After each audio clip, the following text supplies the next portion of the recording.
when we get funding or through events, this year I think we had 4.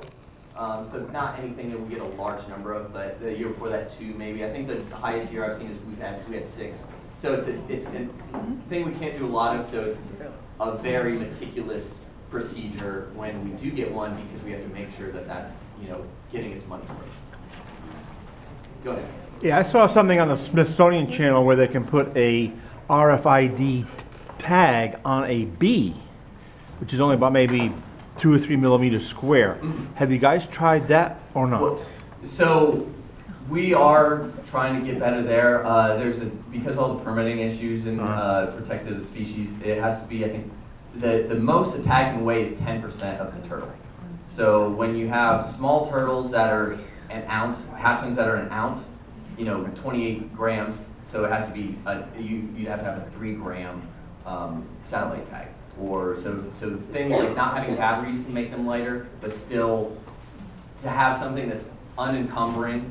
So solar works a lot better that way, but it's still, we don't have things that weigh that little. Well, in the case of an RFID tag, I mean, the only time you can read it is when it passes through a reader. Yeah. Where So, satellite. and that's another reason. Yeah. When we see these turtles leave for the first 15 years of 10 to 15 years of life, we're not going to have any data for that time if they're in these supposed lost years where we don't really know where they are. That's all those years where we're not collecting any data. So once they're past that size, then we can do things like the set solar tags. But that would be a great thing to be able to do, but there'd be no collection of data. In the great wide ocean, to have this turtle this big, try to catch them to get them scanned. Any other questions? Yeah, Buzz, go ahead. The gender of the turtle hatchlings is usually determined by the temperature. Yes. Very warmer temperatures, there's more females than males. Have you noticed a change in populations with tendency for things to be warmer? Well, the problem there is it's the temperature of incubation at a certain period of the development of the incubation, and then they're working on it. I think there's a way now they can from a small blood sample they can get a hatchling. They can find gender, but prior to that it was invasive. It was a probe up the cloaca. So it's something that is stressful to the hatchling, and it's something we still have to refine before and permitting for sticking 100. But I'm just saying overall, as you noticed in your observations of these animals, that you're seeing more females and less males. It would be too much speculation for me to say, because we only see females really, because those are the only ones that return to shore.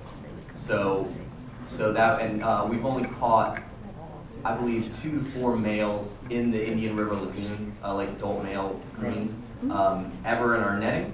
So we just don't see any males basically. So we only have females as our sampling size, or our sampling. So that would be, it'd be great to see that, and that's something that, as we just develop the technology to implement it, then we would have to say, okay, now in 25 years, when we start to see those turtles sexually mature, then we can start to kind of see, change in the proportion. Last question. Is there any work being done in West Africa on these turtles? You were saying that there were some sites where they...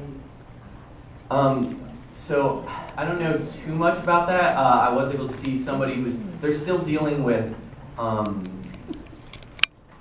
putting with like small independent fishermen, getting small scale like exclusionary devices for turtles and getting them to implement these things in their nets.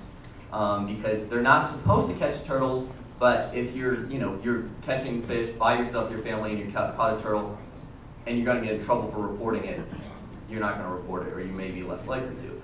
So it's a matter of they don't have kind of the implementation of like a scientific structure that we have here going here. They may, but not as commonly. Sea turtles are relatively popular here in the United States, and that's why they get a lot of protections. and funding that they do. But when you look at reptiles in general, it's kind of tough to get funding and study for them. So it's something that we're trying to get worldwide kind of. They're starting to get where, you know, in a lot of places, turtle meat is not consumed anymore. So that's one step in the right direction. But I don't know about how much research like we do they have going in West Africa. All right, thank you, Jason.